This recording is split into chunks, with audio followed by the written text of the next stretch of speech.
안녕하십니까. 스토리텔링 손해평가사입니다. 오늘은 2025년도 개정된 것 합격반 2-1 과목 3강 교재는 2차 1과목의 21페이지가 되겠습니다. 오늘은 D-103일입니다. 103일이기 때문에 아직도 여유가 있습니다. 한 3일 정도가 여유가 있기 때문에 3일 동안은 좀 설렁설렁 공부하셔도 될 것 같습니다. 100일이면 집중해서 공부하시면 합격이 가능하리라 보여집니다. 자, 그러면 D-100일 전략은 조금 달라야겠죠. 그래서 지금부터는 2차 1과목과 2과목의 공부 비중을 70% 정도는 2차 2과목에다가 두시기 바랍니다. 6월 말까지는요. 그러면 7월달부터는 어떻게 해야 되느냐. 7월달은 1과목도 조금 비중을 늘려서 1과목은 7월과 8월에 완벽하게 공부하겠다 생각하시면 좋을 것 같습니다. 그래서 이에 맞추어서 암기팁 단톡방 카카오톡이죠. 카카오톡에 암기팁 단톡방은 7월 1일부터 9시에 오픈할 수 있도록 하겠습니다. 그때 제가 제공하는 것은 백선, 지금까지 2차 1과목과 2과목 중에서 중요하게 암기해 질 것, 백선을 파일을 제공할 것입니다. 그래서 사전 입장하실 분은 그죠? 6월 1일 이후에 언제든지 제게 이렇게 해서 초대장 보내주세요 해서 이름, 전화번호는 뭐 없어도 되겠죠. 이름만 해서 초대장 보내주세요 하면 제가 확인해서 초대장을 보내드리고 비번도 함께 보내드리도록 하겠습니다. 자, 그때 6월 1일 입장하시면 여러분들은 암기 팁 중에서 이것도 암기 팁으로 포함시켜 주세요 하면 제가 적극 검토해서 너무 많은 걸 암기하려고 하지 마시고 시험 나오는 게 뻔하단 말이죠. 그러니까 한 100선 정도에서 제가 웬만하면 압축을 하고 추가가 필요하다면 여러분의 의견을 반영해서 100선에 포함을 시켜서 그렇게 진행할까 합니다. 그래서 여러분의 역할이 중요하다. 제가 보는 거하고 여러분이 또 이거는 나올 것 같아 하면 언제든지 사전 입장에서 카톡에서 올려주시길 바랍니다. 자, 두 번째는 100일 전략에 앞서서 공부 시간을 확보하는 게 중요하다 하는 부분을 말씀드리겠습니다. 그래서 최소 직장인도 있고 그리고 지금 퇴직하시고 공부할 시간이 많은 분들 두 가지로 나눌 수가 있겠죠. 직장인이라고 하더라도 출퇴근 시간은 한 2시간 정도 보면 그 시간은 공부 시간입니다. 그죠? 그래서 최소 5시간은 확보해야 된다. 그래서 최대한 10시간까지 해서 집중 공부해 주길 바랍니다. 올해 합격을 위해서 집중을 하자. 내년까지 미룰 에너지를 올해 소비해서 하자. 그래서 약속 그리고 가족의 지인의 도움을 요청하는 게 중요하다고. 약속은 웬만하면 하지 않고 여러분들은 이 3개월 동안 한 100일 동안은 집중해서 공부할 수 있도록 약속도 뒤로 미루시길 바라고, 가족과 지인의 도움을 요청한다는 뜻은 가족에게도 내가 도전한다 라고 하시고 공부를 열심히 하면 그것은 멋지게 보입니다. 멋진 모습으로 다가올 수 있기 때문에 떨어질 걸 두려워하지 마시고 가족과 지인들하고 나 시험 도전한다 해서 도움을 요청하고 시킬 거는 좀 시키기 바랍니다. 뭐 가정주부 같은 경우에도 설거지 같은 것도 뭐 이게 부탁해서 여러분들이 공부에 올인해 하기를 바랍니다. 왜 그러냐면 저도 제 이야기를 하면 저도 만만치 않다는 거죠. 저도 보시면 그 학원가에서 지금 강의를 주 단위로 6시간 플러스 6시간 12시간 그리고 YWCA도 일주일에 6시간 기본적으로 18시간을 강의를 합니다. 그죠? 그리고 유튜브도 일주일에 8번이니까 이것도 한 8시간 정도 됩니다. 26시간 정도를 일주일에 강의하기 때문에 만만하지 않습니다. 그리고 제주까지 왔다 갔다. 저희 공부 시간은 왔다 갔다 할 때 여러분에게 댓글에 답도 드리고 그 다음에 필요할 때는 전화도 드리고 이렇게 합니다. 그리고 제가 이 유튜브를 운영한다는 게 쉽지 않습니다. 유튜브를 운영하는 것은 저는 독학으로 했습니다. 그래서 시간이 많이 걸렸죠. 그래서 지금은 전문가의 도움도 좀 받습니다. 전문가에게 뭐 시간당 얼마 주고 제가 잘 안 풀리는 것도 가서 도움을 받아서 이렇게 일정 비용을 지불하고 도움을 받습니다. 그래서 유튜브 운영하는 것도 만만하지가 않습니다. 그래서 올리고 그 다음에 오픈하고 뭐 광고 등 이런 일련의 과정들이 제가 지금 쓰는 와콤, 지금 제가 쓰고 있는 와콤 요 부분도 여러 번 공부하면서 어떻게 사용하지 하는 것도 공부를 하다 보니까 쉽지 않다. 그리고 교재에 제가 배송을 하다 보면 이 배송을 제가 정확하게 리스트를 주더라도 출판사에서 또 월 한 1회 정도는 또 누락되는 경우도 있단 말이죠. 그러면 제가 주문한 분에게 문자나 전화를 해서 죄송하다는 말씀도 좀 드려야 되고, 왜냐하면 제가 왜 이 말씀을 드리냐 그러면 그 다음에 또 원고를 써서 출판사에 넘기는데 이게 인쇄 과정에서 또 이렇게 뭐 분수 기능 이런 것이 좀 안 나오는 경우도 있고 숫자도 또 하고 오탈자도 좀 생긴단 말이죠. 이런 부분들을 여러분들이 이제 불편하다고 하면 저는 그죠, 죄송한 마음도 있고 그 다음에 이걸 갖다가 모든 것을 다 할 수가 없기 때문에, 그래서 지금도 틈틈이 수정된 부분을 리스트업해서 또 올릴 겁니다. 그 다음에 출판사에서 하는 과정들, 이런 일련의 과정들이 저는 제가 할 수 없는 부분, 예를 들어서 출판사에다가 무엇을 넘겼는데 배송이 잘못된 경우는 제가 어떻게 할 수가 없잖아요. 그러면 늦게 알아서 그분에게 죄송하다라고 말씀을 드리는 부분이다 보니까 여러분도 오늘 이 시간 이후에 공부하다 보면 여러분이 할 수 없는 부분이 있을 거예요. 그리고 도움을 요청해야 될 사람이 있으면 도움을 요청하세요. 그래서 내가 공부할 수 있는 시간을 최대 확보하는 것이 합격의 지름길입니다. 그러니까 지금부터는 5시간 확보를 위해서 도움 요청하고 그 다음에 내가 할 수 있는 일은 내가 공부를 해야 되겠지만 할 수 없는 일, 또 도움을 요청하는 것은 요청을 하세요. 그것이 합격에 아주 절대적이다 하는 말씀을 드리겠습니다. 예, 그렇게 해서 진도를 나가볼 수 있도록 하겠습니다. 자, 손해보험 계약의 의의와 원칙 이렇게 나와 있습니다. 손해보험 계약이라고 하는 자체는 피보험자의 재산과 직접 생긴 손해에 대해서 다른 사람에게 입힌 손해를 배상해 주는 게 손해보험 계약의 의의겠죠. 그래서 피보험자의 재산상의 손해를 보상해 주는 보험이다. 그러니까 따라서 요게 손해보험 계약의 법적 특성이다. 중요하겠죠. 계약에 있어서 법적 특성. 그러니까 아니나 다를까 구에 기출이 됐단 말이죠. 구에 기출이 됐다. 구에 기출이 됐을 때는 5개에서 논하라 해서 15점으로 나와. 15점으로 나오는데 이것이 유상계약성, 쌍무계약성, 상회기성, 그 다음에 최고선의성, 계속계약서를 쓰라라고 해서 한 문제당 3점으로 나왔단 말이죠. 제가 볼 때는 요 문제는 조금 출제의 경향에서 약간 벗어났죠.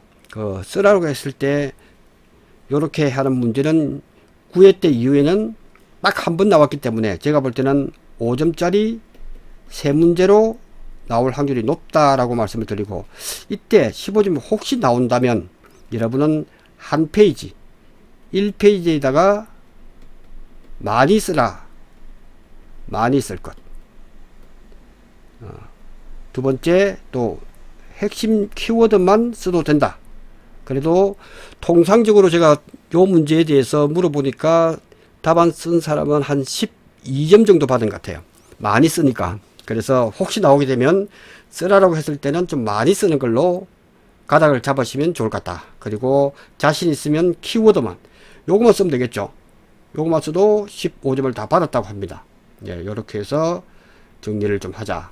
또 나올 수가 있죠. 이제 법정계약의 특성을 쓰라라고 했을 때 요걸 써야 되죠. 특성 5가지를 쓰라라고 했을 때, 그때 이제 9회 때 우리가 시험 보기 전에 단톡방에서 나왔죠. 단톡방에서 암기팁이 나왔습니다. 암기팁이 나왔습니다. 그래서 요거는 암기팁으로 정리를 좀 하자. 아주 좋은 암기팁이 나왔죠. 그래서 보험계약의 법적 특성은 쌍계사에 있는 그 있는을 있다 하는 것은 있을 유자죠. 있을 유자. 있는 부처 불상은 최고다. 부처 불상은 최고다 해서 다섯 가지를 찾아내는 게 중요하죠. 그래서 쌍무 계약성. 그죠? 계속 계약성. 이렇게 해서 탁탁 찍어대면 되겠죠. 그죠? 있는, 유상 계약성. 있을 유자. 부처, 부합 계약성. 불상, 불효식 낙성 계약성. 상행위성. 그 다음에 최고다, 최고선이성. 그래서 이처럼 우리가 암기팁만 잘 활용하면 암기하는데 두 달이면 충분하다는 생각이 듭니다. 예. 그래서 내용은 읽으면 다 알죠. 요식이 필요 없는, 어떤 형식이 필요 없는 낙성 계약이다. 즉 계약할 사람이 이렇게 계약하겠다 하고 오케이, 보험에서 오케이 하면 되는 것이 보험계약의 법적 특성이죠. 그래서 계약자의 청약과 보험자의 승낙이라는 당사자의 쌍방간의 의사 합치만 성립이 되면 보험계약은 성립된 걸로 봅니다. 그래서 법적 특징은 그런 게 있구나. 유상계약, 돈을 내야 되죠. 뭐니 해도 머니를 내야 되죠. 돈. 머니죠, 머니. 그러니까 돈이 필요한 유상계약성이고, 쌍무간에 보험료 납부를 해야 되고, 그 다음에 보험회사는 보험금을 지급할 쌍무간의 쌍방간의 계약이겠죠. 상행이고 부합계약성이고, 부합이라는 게 따라간다는 뜻이죠. 그래서 동질의 많은 계약을 간편하고 신속하게 처리하기 위해서 계약 조건을 미리 정해서 약관을 만들어서 우리는 따라간다. 이것이 부합계약성. 보험 1차를 공부하실 분은 이걸 부종계약성, 따라간다 해서 부합. 즉 보험회사가 만든 어떤 형식에 따라서 따라간다 해서 부합 또는 부종계약성이라고 합니다. 최고 선의성이죠. 계속계약성. 그렇게 해서 이는 정확하게 또 5점짜리로 나올 수 있는 문제가 아닌가 하는 생각이 듭니다. 자, 보험계약의 법적 원칙 나올 수가 있죠. 그러니까 우리가 필요한 걸 도출해내는 작업을 이 시간을 통해서 공부하시면 좋을 것 같다. 보험계약의 법적 원칙. 법적 원칙이니까 우리는 암기하기 좋게 법원이잖아. 법적 원칙이다. 그래서 법원에서 얼마 전에 또 폭동도 나기도 했죠. 법원 그 기습한 사건도 있기 때문에 법원은 폭동이 일어날 수 있다. 법원에 폭동이 일어난 것이 우리에게는 암기할 때, 그럴 때는 대피실로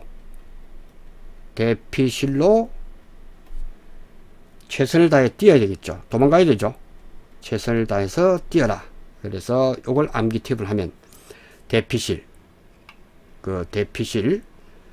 그래서 보험자 대의 원칙 하는 대의. 큰 원칙은 보험자 대의, 대피실, 실손보상의 원칙. 뒤에 나오는 것이 비보험 원칙이 되겠죠. 비보험의 원칙. 대피실로 최선을 다해서 뛰어라 해서 최대 선의의 원칙. 그래서 최선을 다해서 뛰어라 해서 네 가지를 반드시 알아두시기 바랍니다. 예, 이렇게 하시면 정리가 될 것 같습니다. 보험계약의 법적 원칙은 이렇게 대피실로 최선을 다해 뛰어라 해서 키워드를 체크해 놓으시고 암기하시는데 그닥 시간이 걸리지 않을 것 같다. 그래서 보험계약의 법적 원칙, 그래서 실손보상 원칙이죠. 우리가 지금 배우고 있는 손해보험은 실손보상, 보상하는 손해, 그것 위에는 해주지 않는 것이 원칙입니다. 그죠? 원칙인데 또 시험 나올 때 원칙의 예외가 시험에 나올 수 있겠죠. 그래서 우리는 예외, 이 원칙의 예외로는 기평가계약, 대체비용보험, 생명보험. 그래서 우리는 이를 기대생이라고 하자. 기대생. 이건 중요하죠. 이건 중요하다. 기평가계약과 대체비용과 생명보험이 있다. 그 기평가보험이 뭔데?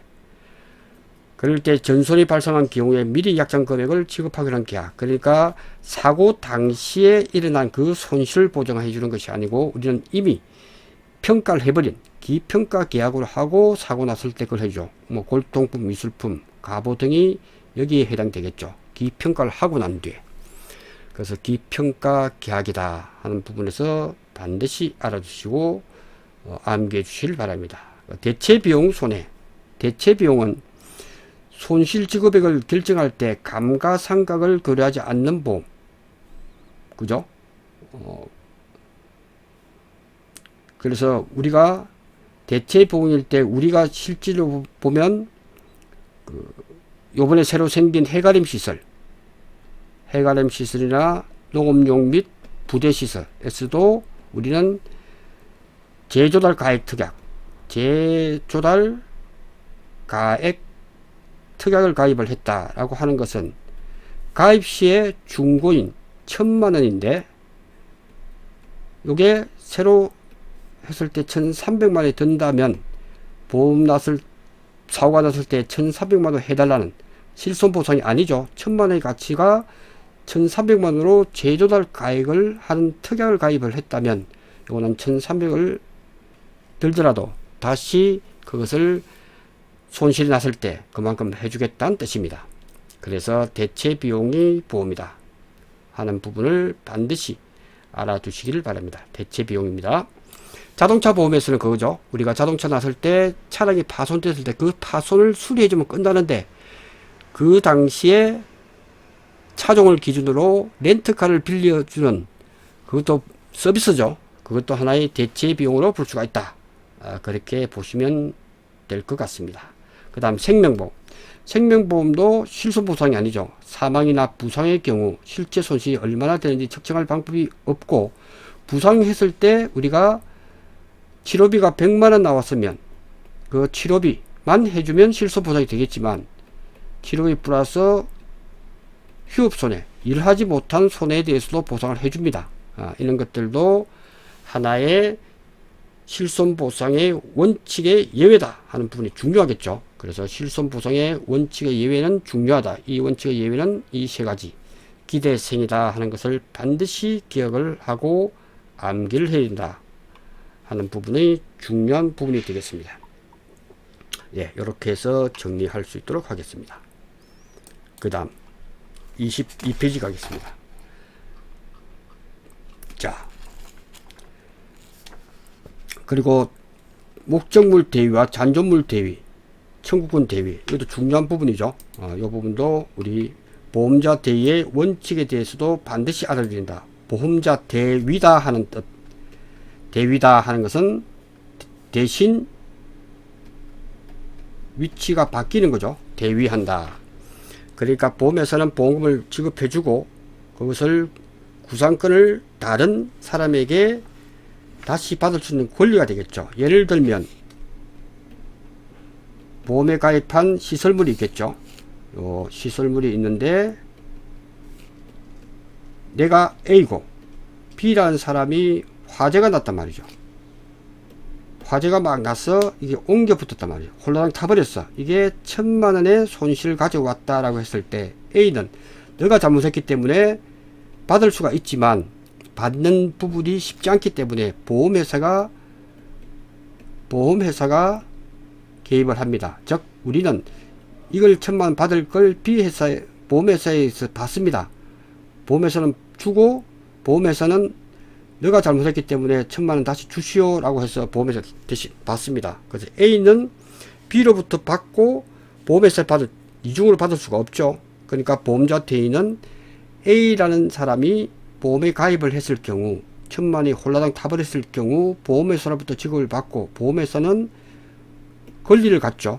보험자는 보험회사겠죠. 보험회사가 그 권리를 갖는 것을 보험자 대위라고 한다. 그럼 보험자 대위는 어떤 게 있지 했을 때 목적물 대위 그리고 제3자에 대한 청구권 대위죠. 방금 설명한 것은 1,000만원 손실 난 것은 제3자에 대해서 보험 대위는 청구권의 대위죠. 또 잔존물 대위가 있습니다. 그래서 대위라고 하는 것은 저처럼 제3자에게 받을 수 있는 대위권 청구가 있구나 하는 부분하고 그 다음에 잔존물에 대해서 잔존물 대위라고 하는 것은 보험의 목적이 전부입니다. 전부. 그러니까 내가 비닐하우스를 이렇게 하고 있다가 그죠? 홀라당 타버렸을 때 이게 1,000만원이 나왔다 했을 때 당연히 보험회사로부터 1,000만원을 지급을 받겠죠. 근데 이 철근이 아주 가격도 폭등돼 있고 높다라고 한다면 보험회사는 그것을 처분할 수 있는 권리는 누구에게 있느냐면 보험회사에게 있다. 그래서 보험회사의 목적물 대위권을 가진다. 왜? 보상을 1,000만 해줬기 때문에 남은 철근에 대해서 주인이 누구냐 했을 때 이 계약자가 아니라는 거죠. 계약자는 1,000만 원 받았으니까 이 철근에 대한 주의는 보험자에게 간다. 그것이 목적물 대위가 됩니다. 그러니까 보험의 목적이 전부 멸실할 경우, 왜냐하면 일부 했을 때 다툼이 있을 수 있기 때문에 그렇습니다.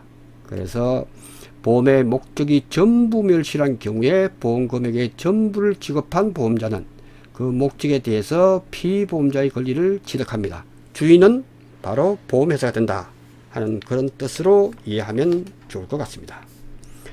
그 다음, 그러려고 하면 보험자 대위의 세 가지 원칙이 중요하겠죠. 보험자 대위의 원칙 세 가지, 이것이 중요하다. 세 가지가 목적이 뭐냐라고 했을 때 이것도 또 나올 수가 있죠. 그래서 이 부분도 정확하게 알아놓자.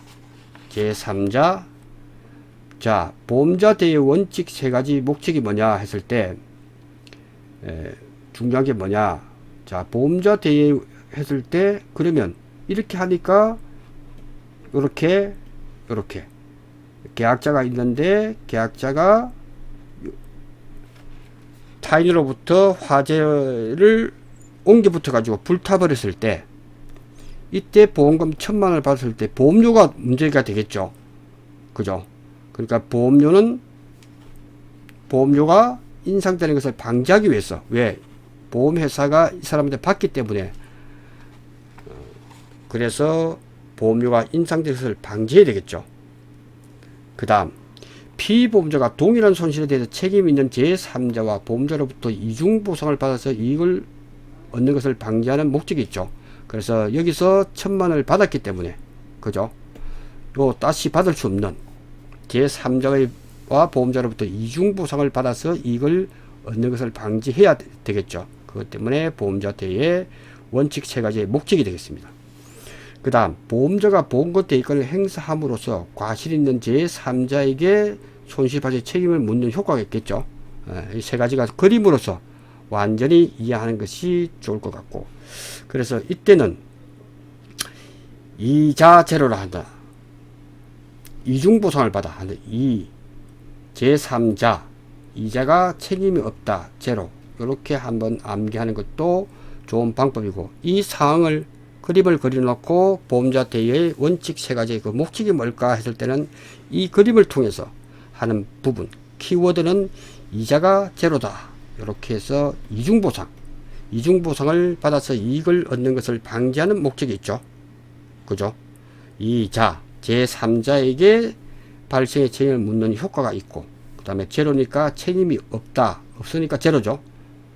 책임이 없기 때문에 보험료가 인상되는 것을 방지한다. 이 부분이 지금 아주 중요한 부분이 아닌가 싶습니다. 그 다음, 피보험 이익의 원칙 나올 수밖에 없죠. 중요하죠. 그래서 피보험 이익의 원칙 세 가지 목적이 뭘까라고 했을 때, 피보험 이익은 도박을 방지하는 데 필수적이고 도덕적 해이를 감소시킨다. 그 다음에 측정하게 해준다. 그래서 도도책이라고 우리는 암기를 하겠습니다. 도도책이다. 그래서 도박을 방지하는 데 필수적이고 도덕적 해이를 감소시키고 측정을 가능하게 해준다. 이것이 중요한 피보험의 원칙 세 가지가 되겠습니다. 그 다음, 이 부분이 가장 지금 공부하고 있는 파트가 지금 제일 중요합니다. 이거는 시험에 항상 나올 수가 있다.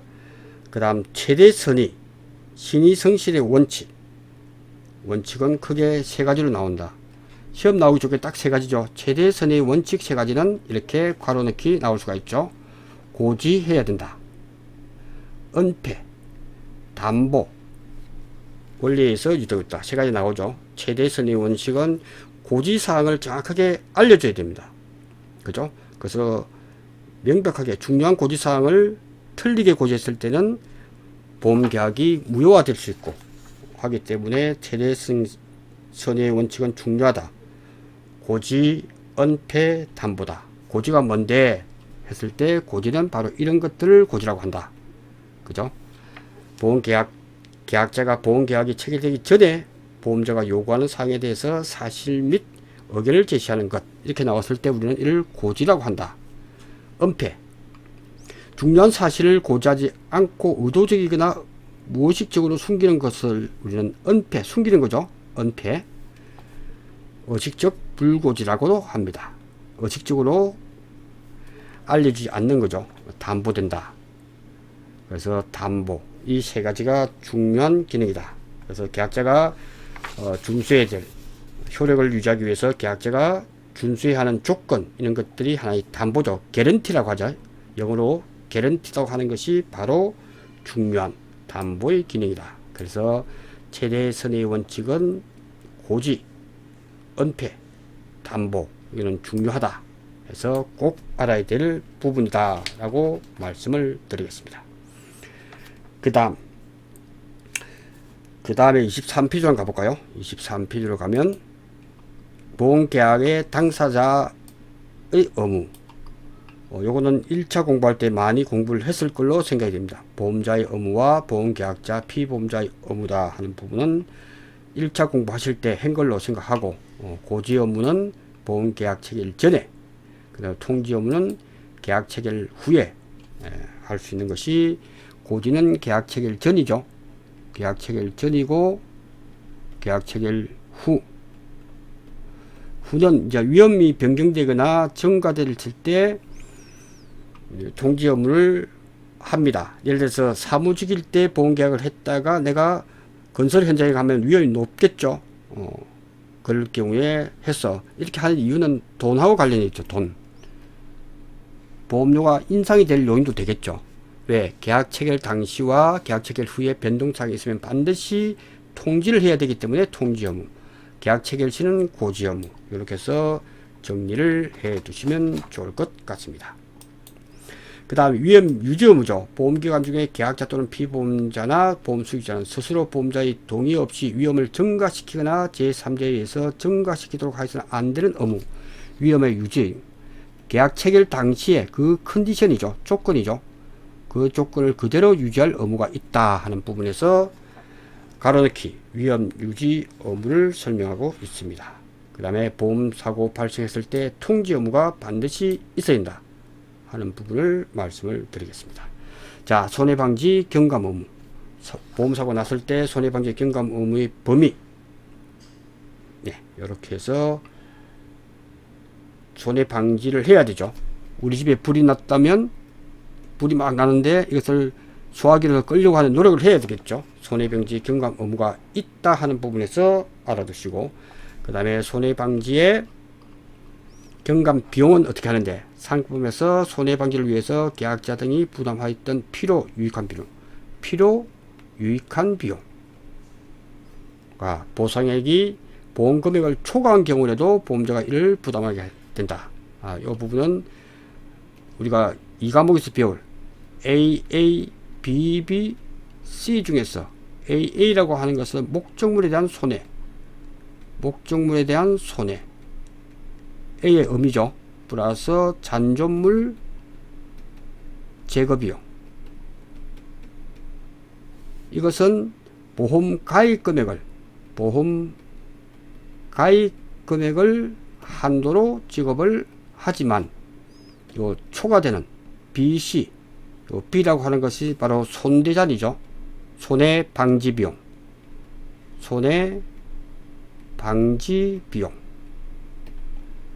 대위권 보전비용, 잔존물 보전비용, 이 세 개가 B에 해당된다. 이것은 보험가입 금액을 초과하더라도, 그래서 이렇게 구한 거죠. 공식을 한다면 보험가입 금액을 한도로 AA를 계산하고 플러스 BB 플러스 C는 기타 협력비용이더라. 협력비용은 꼬다리가 없죠. 그러니까 이거는 100% 다 주는 거고, 이거는 꼬다리가 2월 될 수도 있다 하는 부분으로 제가 2차 이 과목에서 4대 시설할 때 좀 더 자세하게 설명을 드리도록 하겠습니다. 이렇게 해서 이 지금 배우고 있는 이 부분은 중요한 부분이다 보니까 2차 이감하고도 연관이 있다 하는 부분을 말씀드리면서 25페이지 갈 수 있도록 하겠습니다. 자, 그 다음 보험 정권이 보험 약관, 이 부분은 조금 시험 출제에서 약간은 벗어날 것 같습니다. 그래서 아마 이 출제를 볼 때 출제 확률이 한 20-30%로 좀 적죠. 앞에서 배운 것보다는. 그래서 여기서 법적 성격 정도만 좀 알아놓자. 보험증권의 법적 성격이 이 부분이 내용을 읽어보면 이것이 왜 제가 그렇게 강조하냐면 이게 사실은 선박보험, 그 다음에 해상보험에서 주로 적하보험 이런 것에서 중요한 보험증권의 법적 성격이기 때문에 시험 출제 확률이 조금은 떨어지지 않나 라고 생각을 합니다. 왜냐하면 그 내용을 보시면 이해가 잘 안 될 거예요.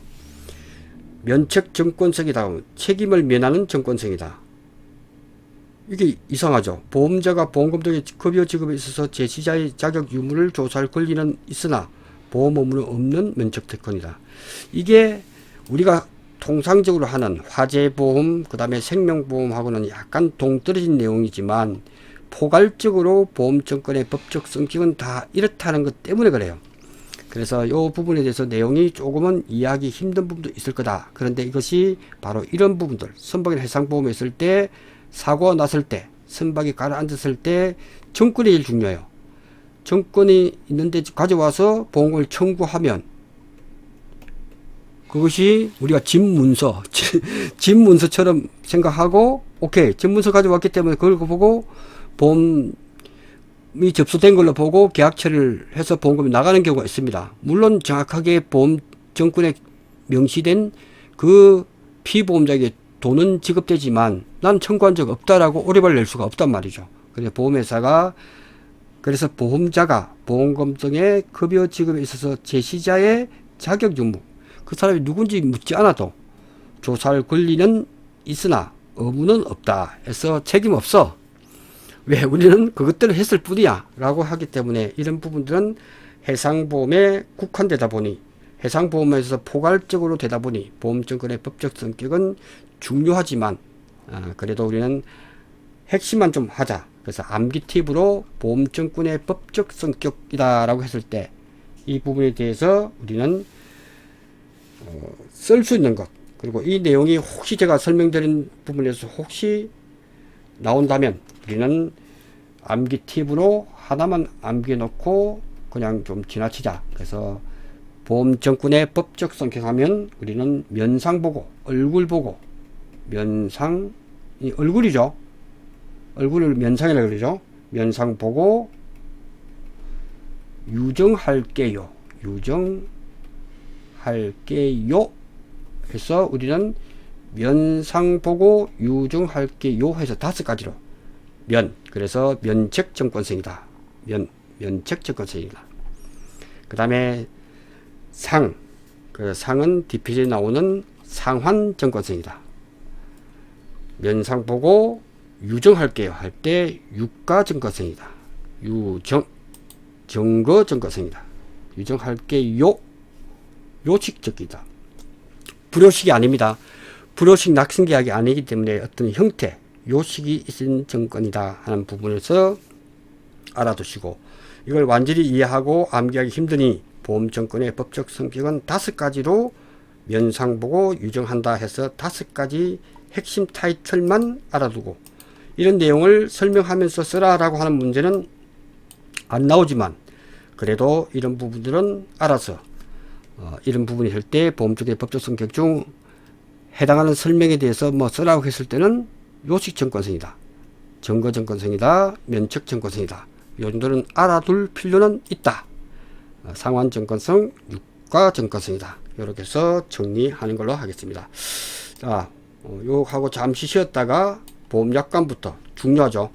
지금 부분이 시험에 나올 수 있는 중요한 부분이다 보니까 잠시 뒤에 보험약관을 설명할 수 있도록 하겠습니다. 고맙습니다.